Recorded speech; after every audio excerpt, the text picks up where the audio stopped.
আজকে তোমাদের শোনাবো একটা সত্যি ঘটনা।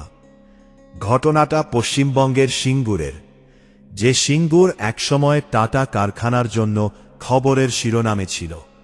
আজ সেই সিঙ্গুরেরই একটা জায়গা, রাতের অন্ধকার নামলেই মানুষের গায়ে কাঁটা দেয়। কয়েক মাস ধরে সোশ্যাল মিডিয়ায় ভাইরাল হয়েছে একটা রাস্তা, তালতলা রাস্তা। দিনের বেলা যেখানে লোকজন ছবি তুলতে যায়, রিল বানায়, হাসাহাসি করে, কিন্তু রাত নামার পরে নাকি সেই একই রাস্তা হয়ে ওঠে অন্য কিছু। অনেকে বলে সেখানে মাঝরাতে সাদা কাপড় পরা একটা মেয়েকে দেখা যায়। কেউ বলে সে হঠাৎ রাস্তার মাঝে দাঁড়িয়ে থাকে, আবার কেউ বলে কাছে গেলেই উধাও হয়ে যায়। প্রথমে সবাই ভেবেছিল লোকজন ভিউ পাওয়ার জন্য এসব বানিয়ে বলছে, কিন্তু তারপর একের পর এক ঘটনা ঘটতে শুরু করল। আমি আর আমার দুই বন্ধু শুভ আর রুদ্র ইউটিউবের জন্য হন্টেড জায়গা নিয়ে ভিডিও বানাতাম। ছোটখাটো চ্যানেল ছিল আমাদের, খুব বেশি সাবস্ক্রাইবার না থাকলেও লোকজন আমাদের ভিডিও দেখতে পছন্দ করত, কারণ আমরা ফেক কিছু দেখাতাম না, যেটা সত্যি সেটাই বলতাম। একদিন রাতে শুভ আমাকে একটা রিল পাঠাল।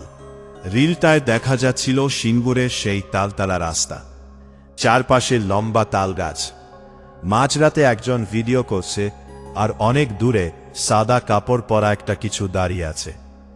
ভিডিও করা লোকটা ভয়ে কাঁপতে কাঁপতে কাছে যেতে শুরু করতেই ভিডিওটা কেটে যায়। আমি প্রথমে হাসলাম, বললাম এগুলো সব এডিট করা। কিন্তু শুভ বলল, দেখ, এটা নিয়ে এখন সবাই কথা বলছে, যদি আমরা যাই তাহলে ভিডিও ভাইরাল হবেই। রুদ্র রাজি হয়ে গেল। সত্যি কথা বলতে কি, আমারও একটু আগ্রহ হচ্ছিল, কারণ আমি ছোটবেলা থেকেই এসব অদ্ভুত ঘটনা নিয়ে কৌতূহলী ছিলাম। আর সিঙ্গুর আমাদের খুব দূরেও না। আমরা ঠিক করলাম শনিবার রাতে যাব। সেদিন রাত 9টার সময় আমরা তিনজন বেরোলাম, একটা ক্যামেরা, দুটো টর্চ আর ফোন নিয়ে। রুদ্র মজা করে বলছিল, ভূত যদি সত্যি থাকে তাহলে আজকে সেলফি তুলে আনব। আমি হেসে বললাম, আগে বেঁচে ফিরিস। রাস্তায় যেতে যেতে লোকজনকে জিজ্ঞেস করছিলাম তালতলা রাস্তার কথা। বেশিরভাগ মানুষ মুখ ঘুরিয়ে নিচ্ছিল, কেউ ঠিকমতো কিছু বলছিল না। তবে একটা চায়ের দোকানের বুড়ো লোক আমাদের ডেকে বলল, রাতে ওদিকে যেও না বাবা। শুভ হেসে বলল, কেন কাকু, ভূত আছে নাকি? লোকটা চুপ করে আমাদের দিকে তাকিয়েছিল কিছুক্ষণ, তারপর খুব আস্তে বলল, সব ভূত মানুষ মারা গেলে হয় না, কিছু জায়গা নিজেই অভিশপ্ত হয়। তার কথা শুনে একটু অদ্ভুত লাগল, কিন্তু আমরা পাত্তা দিলাম না। রাত তখন 10:30। আমরা পৌঁছে গেলাম সেই রাস্তার কাছে। জায়গাটা দেখেই শরীর ঠান্ডা হয়ে গেল। চারপাশে শুধু লম্বা তাল গাছ, রাস্তার দুপাশে ঘন অন্ধকার, দূরে একটা আলো নেই।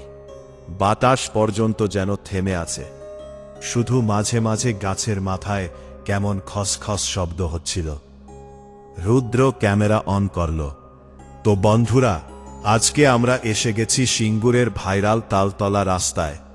ও কথা বলছিল, কিন্তু আমি খেয়াল করলাম ওর গলাও কাঁপছে। আমরা রাস্তার ভেতরে হাঁটতে শুরু করলাম। প্রথমে সব স্বাভাবিকই লাগছিল, কিন্তু 5 মিনিট যেতে না যেতেই আমার কেমন যেন মনে হতে লাগলো কেউ আমাদের দেখছে। আমি বারবার পিছনে তাকাচ্ছিলাম। শুভ বলল, কি হয়েছে? আমি বললাম, না কিছু না। হঠাৎ আমাদের টর্চের আলো একসাথে কয়েকবার ফ্লিকার করতে শুরু করল। রুদ্র বিরক্ত হয়ে বলল, চার্জ তো ফুল ছিল। তারপরেই দূরে কোথাও একটা মহিলার হাসির শব্দ ভেসে এলো। আমরা তিনজন একসাথে থেমে গেলাম। শব্দটা খুব হালান, কিন্তু পরিষ্কার, যেন কেউ অনেক দূর থেকে খিলখিল করে হাসছে।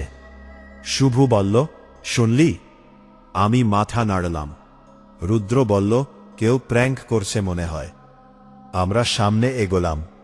যত ভেতরে যাচ্ছিলাম তত রাস্তা যেন অন্যরকম লাগছিল। গাছগুলো অস্বাভাবিক লম্বা, বাতাসে একটা কাঁচা গন্ধ, আর আশেপাশে কোনো পোকামাকড়ের শব্দ পর্যন্ত নেই। হঠাৎ শুভ থেমে গেল। ও কাপা গলায় বলল, ওটা কি? আমি সামনে তাকালাম। রাস্তার অনেক দূরে একটা সাদা অবয়ব দাঁড়িয়ে আছে, একদম স্থির। আমার বুকের ভেতর ধক করে উঠল। ওটা মানুষ নাকি অন্য কিছু বোঝা যাচ্ছিল না, শুধু মনে হচ্ছিল সাদা কাপড় পরে কেউ দাঁড়িয়ে আছে আর আমাদের দিকেই তাকিয়ে। রুদ্র ফিসফিস করে বলল, ক্যামেরা জুম কর। জুম করতেই আমরা স্পষ্ট দেখতে পেলাম লম্বা চুল, মুখ ঢেকে রেখেছে। আমি বললাম, এটা কেউ ইচ্ছে করে দাঁড়িয়ে আছে। তা বললেও নিজের গলায় আত্মবিশ্বাস ছিল না। আমরা ধীরে ধীরে সামনে এগোতে লাগলাম, আর ঠিক তখনই জিনিসটা ঘটল। ওই সাদা অবয়বটা হঠাৎ রাস্তার ডান দিকের গাছগুলোর মধ্যে ঢুকে গেল। কিন্তু সমস্যা হলো, ও যেদিকে ঢুকল সেদিকে কোনো রাস্তা ছিল না, শুধু ঘন গাছ। রুদ্র দৌড়ে গেল সামনে, আমরা পেছন পেছন গেলাম, কিন্তু সেখানে পৌঁছে দেখি কেউ নেই, একদম কেউ না। চারপাশে শুধু অন্ধকার আর তাল গাছ। শুভ বলল, এত তাড়াতাড়ি গেল কোথায়? আমি উত্তর দিতে যাচ্ছিলাম, তখনই আমার ফোনে নেটওয়ার্ক পুরো উধাও হয়ে গেল। 1 সেকেন্ডের মধ্যে 3 জনের ফোনই নো সার্ভিস দেখাতে শুরু করল। বাতাস হঠাৎ খুব ঠান্ডা হয়ে গেল, আমার হাত কাঁপতে শুরু করল। ঠিক তখনই আমাদের পেছনে কেউ হাতার শব্দ করল, টুপ টুপ টুপ। আমরা একসাথে ঘুরে দাঁড়ালাম, কেউ নেই, কিন্তু শব্দটা আবার হলো, এবার যেন আমাদের একদম পাশ থেকে। রুদ্র টর্চ ঘুরিয়ে চারপাশে আলো ফেলছিল। হঠাৎ আলো গিয়ে পড়ল একটা তালগাছের গায়ে, আর আমরা দেখলাম গাছটার গায়ে নখ দিয়ে আঁচড় কাটা, অনেকগুলো, যেন কেউ পাগলের মতো খামচে দিয়েছে। তার নিচে শুকনো লালচে দাগ। শুভ আসতে বলল, এটা রক্ত নাকি? আমার শরীর জমে যাচ্ছিল। ঠিক তখনই আবার সেই হাসির শব্দ, কিন্তু এবার দূর থেকে না, আমাদের একদম কানের কাছে। রুদ্র ভয়ে ক্যামেরা ফেলে দিল। ক্যামেরা মাটিতে পড়তেই স্ক্রিনে কয়েক সেকেন্ডের জন্য একটা মুখ দেখা গেল, ফ্যাকাশে সাদা মুখ, কালো চোখ, আর অস্বাভাবিক বড় হাসি। তারপর স্ক্রিন ব্ল্যাক। শুভ চিৎকার করে উঠল, চল এখন থেকে। আমরা দৌড়াতে শুরু করলাম, কিন্তু অদ্ভুত ব্যাপার হলো, যত দৌড়াচ্ছিলাম রাস্তা শেষ হচ্ছিল না। একই জায়গা বারবার আসছিল, একই গাছ, একই বাঁক, একই শুকনো পাতা। মনে হচ্ছিল রাস্তা আমাদের আটকে রেখেছে। রুদ্র হাঁপাতে হাঁপাতে বলল, আমরা ঘুরে ফিরে একই জায়গায় আসছি। আমি বুঝতে পারছিলাম ও ঠিক বলছে। তারপরেই সামনে দেখি একটা পুরনো সাইকেল পড়ে আছে রাস্তার পাশে, পুরোটাই মরচে ধরা। চাকার মধ্যে শুকনো ঘাস আটকে গেছে, আর সাইকেলের হ্যান্ডেলে ঝুলছে একটা স্কুল ব্যাগ। আমি জানি না কেন, কিন্তু ব্যাগটা দেখেই আমার গা শিউরে উঠল।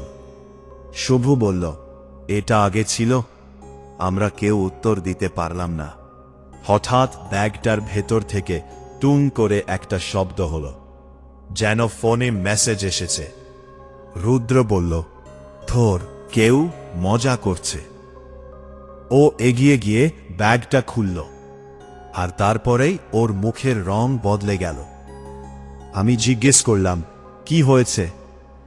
ও কিছু না বলে ব্যাগটা আমার দিকে বাড়িয়ে দিল। ভেতরে একটা পুরনো ডায়েরি, পাতাগুলো ভেজা আর নোংরা। আমি খুলতেই প্রথম পাতায় লেখা, যদি কেউ এটা খুঁজে পাও তাহলে রাত 12টার আগে এই রাস্তা ছেড়ে পালাও। আমার বুকের ভেতরটা কেমন ঠান্ডা হয়ে গেল। তার নিচে আরও লেখা ছিল, ও মানুষ না। ঠিক তখনই দূরে কোথাও ঘণ্টার শব্দ শোনা গেল, ঢং ঢং ঢং। আমরা একসাথে ঘড়ি দেখলাম, রাত ঠিক 12টা, আর সেই মুহূর্তেই রাস্তার সব তালগাছ একসাথে দুলতে শুরু করো, অথচ বাতাস ছিল না। আমি স্পষ্ট শুনতে পেলাম চারপাশে অনেকগুলো মানুষ ফিসফিস করছে। কেউ যেন খুব আস্তে বলছে, ফেরে যা, ফেরে যা, ফেরে যা। শুভ কাঁদার মতো গলায় বলল, আমরা ভুল জায়গায় চলে এসেছি। তারপর রাস্তার একদম সামনে অন্ধকারের মধ্যে আবার সেই সাদা অবয়বটা দেখা দিল।